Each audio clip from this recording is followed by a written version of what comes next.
Good morning, guys. I guess we go for building a habit. First thing in the morning. First thing in the morning. Ugh. Freestyle, bro. Yeah, my breath is kicking, bro. This is yeekers. Jinkies. I think I really love these blue light glasses. And it really just works out, bro. Like, I just woke up. Do I really want blue light in my eyes early in the morning? McCarthy, bro, I do not want that. So I equip myself. Oh, shoot. Guys, I'm very excited for what the next year holds in store. You know, I think you can tell. Well, actually, it's been said. I forgot. And and that's okay. Sometimes you have things to say, and sometimes the things go away. I didn't try to make that rhyme at all. I didn't choose this life. It chose me.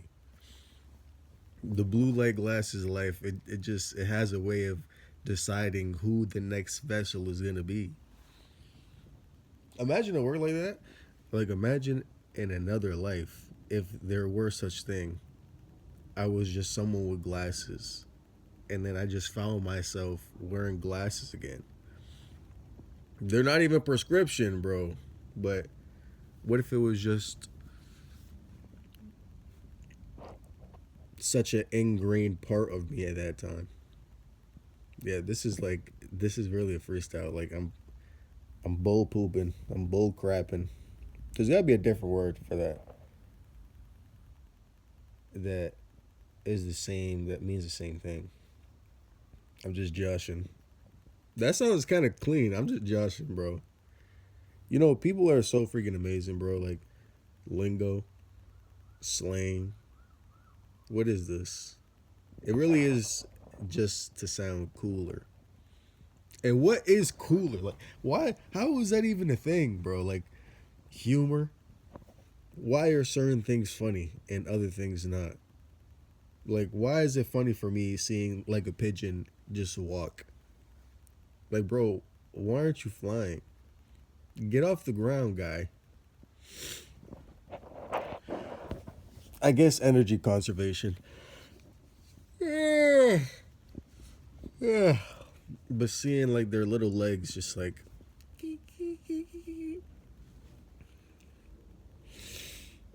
Yeah, so I got some plans for today. I got some moves to make today.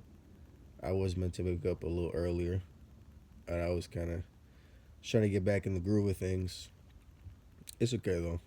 Um, baby step it, baby step it. Just because you miss one day or things don't go according to plan doesn't mean everything's chaos afterwards. It's okay. Send up thank you God. Um, there's something I heard from somebody,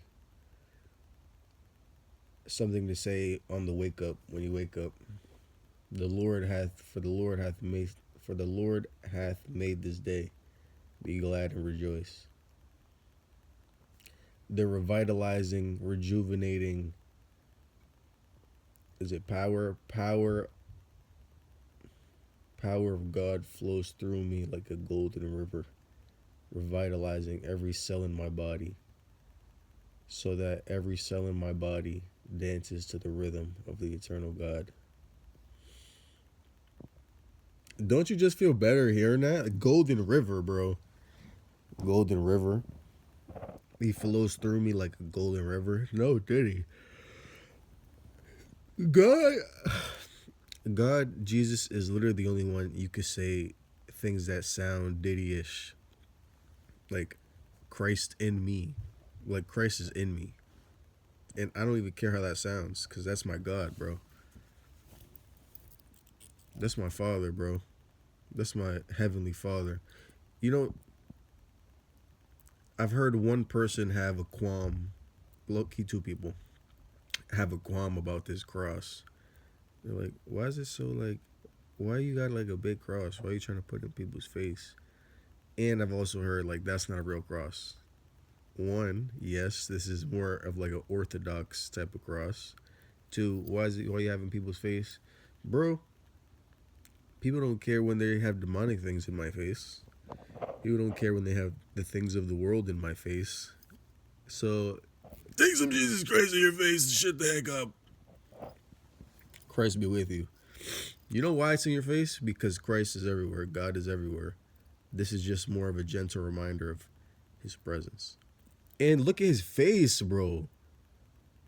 Yo, no Diddy, but this guy is so freaking beautiful, bro. Like, you look here, all your problems go away. You're literally looking at Christ. He's always with you, but when you have a cross like this, it makes it more easier, so to speak, to know he's with you. You going through a problem, maybe you're overthinking.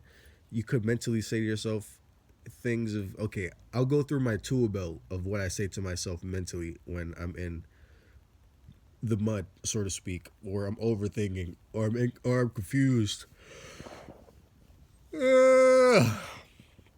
I'll just go through the layout. My not necessarily mine or mine, like it was my doing. The tool belt that God gave me throughout the years. One is gratitude. Thank you. Gratitude has a way of melting everything. Thanksgiving. Thanksgiving isn't just for one day of the year. Thanksgiving is a way of life. Thanksgiving is what everybody is called, a way of life that everybody is called to. Nothing can exist, nothing of false nature can exist within Thanksgiving. So you thank you. How deep can your gratitude go? How far can you extend your gratitude? And actually, you know what? I'm gonna deviate a little bit. That kind of reminds me, a good hallmark of the quality of your life, or how you can gauge where your life is at, where your mental's at, is how is your life when things don't go your way? Because things are not gonna go your way, guy. Just because you have plans, just because you've schematics and stuff, and you've planned things to the T. First of all, forget your plan, bro. This is life isn't about you. You self-centered guy. You're not meant to be at the center of your life. Because if you are, you're going to be empty. There's going to be a void. There's going to be an inexplainable hollowness. Even if your plan fully actualizes and you get everything that you want, you're still going to have that hole within you. You know why? Because it's all about you. And that's not real. It's about, this life is for God. God is meant to be at the center of your life. And then you're whole. And then you're filled. He fills. Because you can kind of think about it like this. This is a visual for it. Because it's best to put it in visuals, because our mind loves visuals. So God is the infinite painter of life. He's the artist. And this speaks to how amazing reality is, right? So say you're the painter and then you paint a stick figure for a human. This is the first human. You paint a stick figure. Reality is so amazing that the stick figure comes to life and then looks around and then claims that this is his doing. Claims that this is him. Like, nah, I got this. Stick figure comes to life and then jumps off the paper. Right? Like, nah, that guy ain't real. This is me. I got this. You jump off the paper and then look at what happens as a byproduct of jumping off the paper. Okay. So you're on the paper, right? You have the background. This is the paper. You have the background of the paper behind you. You jump off the paper. Now you're hollow. You're transparent. And you look for things outside of the paper to fill that. but nothing of the world can fill you. Nothing of the freaking world can fill you. There's no thought you can have that's going to fill you. There's no action you can do that's going to fill you. Also, these things, there's no action that's going to bring you to heaven. There's no way you can earn your way to heaven. All right, your deeds are cursed ground from the jump. They're like, you try to earn your way back to the paper, earn your way back in the presence of God, earn your way back to heaven. And what is an urn? What is an urn? It's a vase that holds ashes, bro. Your works and deeds are ashes. Your faith comes first. Your faith is the redeeming factor. Without faith, I'm not pleased. And it's not me who's not pleased, but I think you should be able to connect the dots. But yeah, a little tangent. You jump off the page and now you're empty, right? Because now it's you. You're the center of your life. But guess what? You can't fill anything because you don't have the capabilities of doing that. You're limited. You're limited by time, and you're a speck of dust. You can't fill much. Anyway, so gratitude, thank you. Okay, what a great persistence. That's the second thing that said. Or not, this is in an order, but what a great persistence. And that comes from, this comes to shadow work, right? This is in the realm of shadow work. Instead of judging your mind and the feelings and emotions you have, is like, why am I always feeling this? Why can't this go away? Oh, this again. Time to resist this. There's commas in between here. It's not like one running thought. I should probably separate it a little bit better. But instead of resisting and running away from the tension and the dark thoughts, you venture off to understand, right? So you have judgment and you have understanding. Those are the two realms. You either judge or you understand, or you venture off to understand. That's why most people just judge, because it's easier. It's easier to judge than it is to understand. It's easier to run away from my feelings and the overthinking than it is to sit down and try to understand it. Try to understand myself instead of just saying, that's who I am. That's who I'll always be. Oh, well. No, you fool. Understand yourself. Integrate yourself. And the question, no, not the question, the phrase of what a great persistence, you're bearing witness literally to the greatest discipline you've ever seen in your goddamn life. The mind. The mind and the programs that you have in your mind work relentlessly around the clock, even while you sleep, 24/7. And then sometimes there's little breaks. Like maybe you're in awe of the sunset and the mind goes away. Or maybe you're just very present. Maybe you're focusing on your breath, very present. But guess what? The persistence persists. But it's not something to hold in contention. It's not something to judge. It's something to admire. The object of its discipline maybe isn't too admirable. It's judgment and it's tension in the body, right? In a nutshell.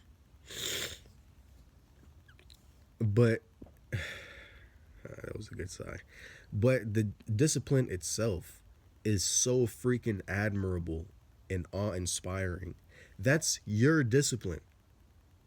You know that's your discipline, right? The discipline of the mind, the discipline of your shadow. The shadow, and this segues into the third one, the shadow is the greatest disciple. This is another way you befriend your shadow. You befriend the persistence.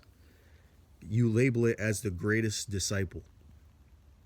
And your greatest discipleship, you being the greatest disciple that you can ever be, is within the greatest disciple. It's within your shadow. That's your power. That's your power. It's not foreign to you. It's not outside of you. That's literally inside of you. It's just, if you've ever played, I don't know the genre of video game, but say you defeat a boss and then the boss joins your team. You befriend the boss becomes your companion, and it strengthens your team. In the same way is this. In the same way is your shadow. In the same way is components of your shadow, because it's not necessarily like you face the shadow once and then it's the whole shadow. It could be that, but it seems to be more of a sectioning off of the shadow. Like you take a piece and then a piece and then a piece and then a piece. Because God wants you to grow subtly into your understanding. Because if He just gives you everything at once, He knows where that's going to end up. That's why He hasn't done it. So you get slivers, you get pieces, seemingly. At least this is my experience. Um, yes, your greatest creativity is in the shadow. Your greatest athleticism is in the shadow. Your greatest being able to speak is in the shadow. Your greatest breath is in the shadow. Your greatest you, who God has for you to actualize into, your purpose in life is in the greatest disciple. He's modeling for you what your power is. Yeah, it's seemingly on the opposition. He's seemingly on the opposition, the opposing side. He is seemingly the opposition on the opposing side. There we go. But he's in you. And now we can say no diddy because it's not about Christ. I hope that makes sense. So we have thank you, what a great persistence. And okay, this is where what a great persistence came from. So I did a 10-day meditation course, Vipassana. And then so you don't speak throughout the whole 10 days, and then or I think on the 10th day you speak. Yeah, I think on the 10th day you're able to speak so you can gradually segue back into normal life. But on the 10th day, I didn't want to speak. Like, I felt a lot of anxiety and, like, a lot of turbulence in my heart. Like, a lot of flare-ups. Like, I want to just remain silent, bro. Why is everyone dying to speak? I don't want to speak. So I end up speaking. End up speaking to my roommate. Time flies. But there's turbulence while I'm speaking. And then it dies down, comes back, it dies down. And then there was this one guy who came up to me and he was appreciative. He was like, yo, I really want to thank you because I'm not trying to, like, just hear me out. He said, I really want to thank you. The way you were meditating, your position, it inspired me. And it had the effect in me of, like, don't look at me. Like, he's giving me appreciation. That's the light shining on me who's dark. Don't look at me, I'm naked. I had to turn. I turned away. I couldn't. I saw his smile. I felt his appreciation, and I couldn't embrace it. Like, I was dark. Like, I'm like a sinner. I'm looking. This is my view of myself coming out. This is the shadow coming to the light. Don't look at me, I'm naked. And then at that point, I was already saying what a great persistence, but I didn't say it in a real life situation. And then what a great persistence. Seeing how these flare ups is the greatest disciple. What a great persistence. You work around the clock. So admirable. And then it had the effect of me being able to embrace the light. Because with saying what a great persistence, you're embracing. You're not running. And if I just went with the patterns of my mind, would be like, why is this happening? Why do I feel like this? I want to embrace, but I can't. Why can't I?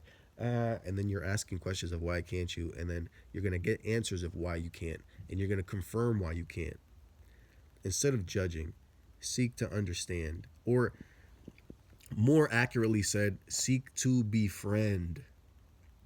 Seek to lend a compassionate hand to yourself. What a great persistence. Change the perspective. Change the way you see things. The way you see things have got you to where you are now. Are you satisfied? Are you satisfied? It's been said, if you can't change your situation, change yourself. If you can't change your situation, ask God to change your perspective.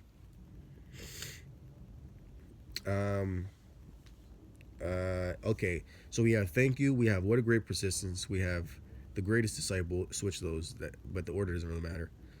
And The newest one is necessary. Discomfort is not discomfort does not mean bad. Discomfort means necessary. You're supposed to feel this. Because if you don't, you're just running from yourself. Who are you running from if it's not yourself? Every time you feel this discomfort in your body and you distract yourself, you need to confront what lurks in your shadows, or it's going to control you from the background of your psyche, of your mind. It's going to control you like you're a puppet.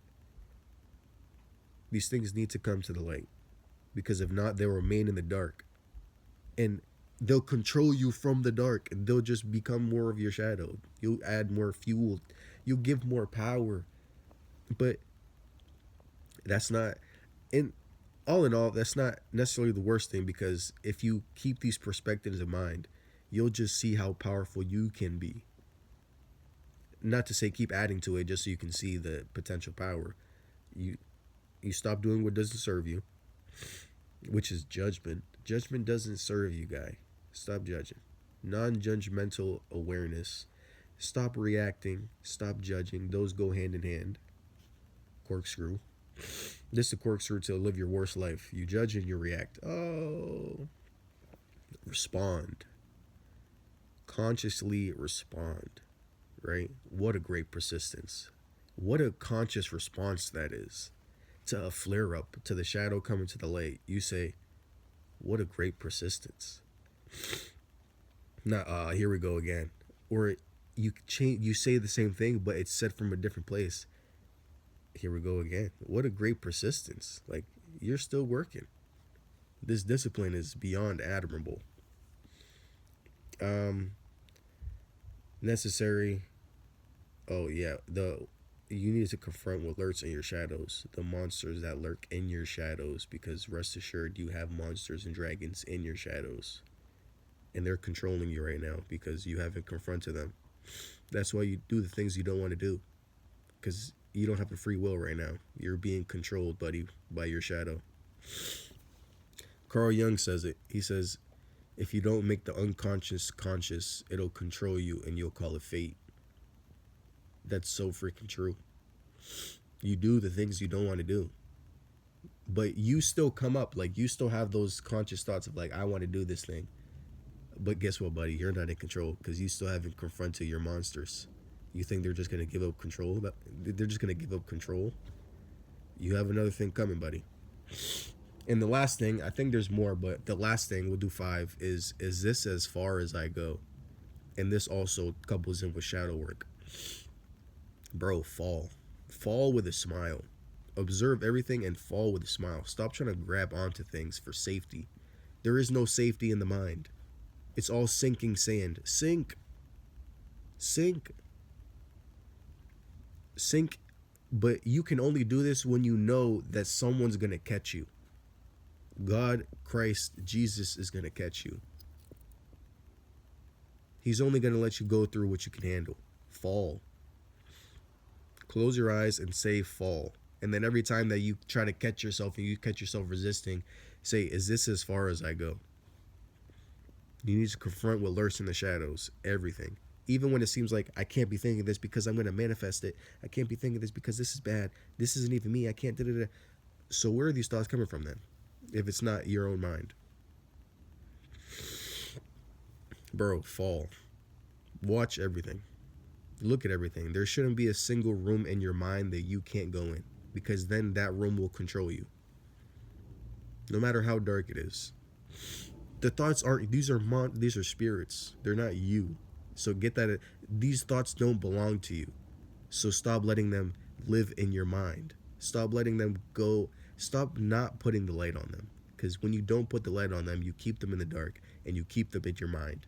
You keep them in the basement. It's time to clean out that basement, bro. Fall. Is this as far as I go? That happened to me once. I was a little bit, and I think it was around nighttime. I was downstairs, completely dark, and then I was about to run upstairs because I got scared because it was so dark.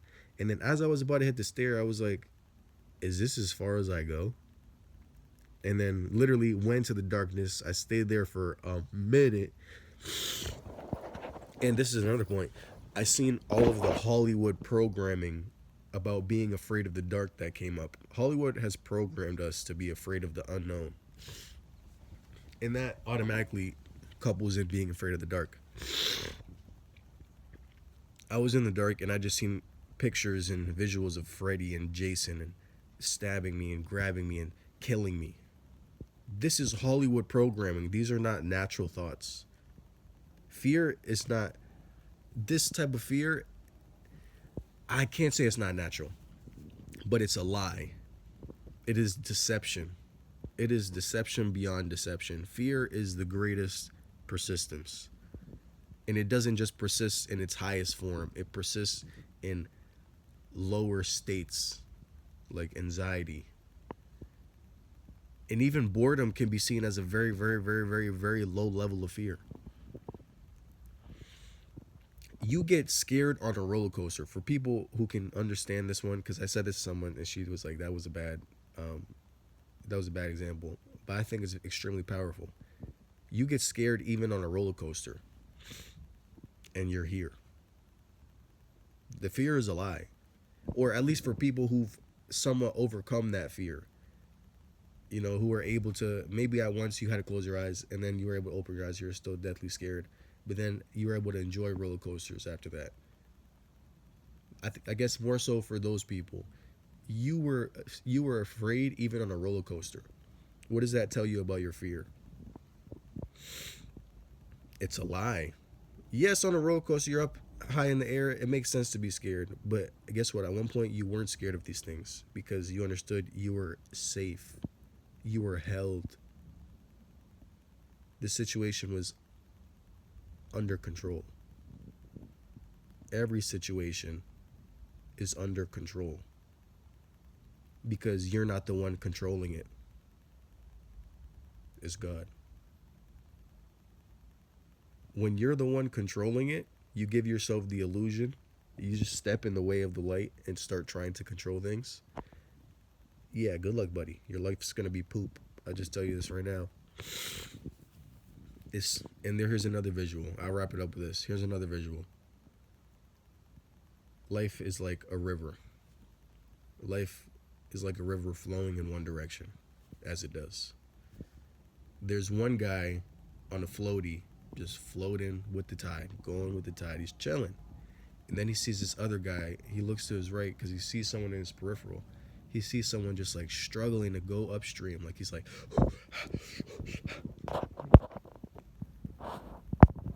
yeah, and a low battery notification came up. He's struggling to go upstream. And then the guy's just looking at him for a second and he's like, yo, bro, chill out. You're not going to win that fight, bro. You just got to, let me get the brightness there. He's like, bro, you just got to let go, bro. You just got to let go and let God. But he's not listening. He's struggling. And that's you.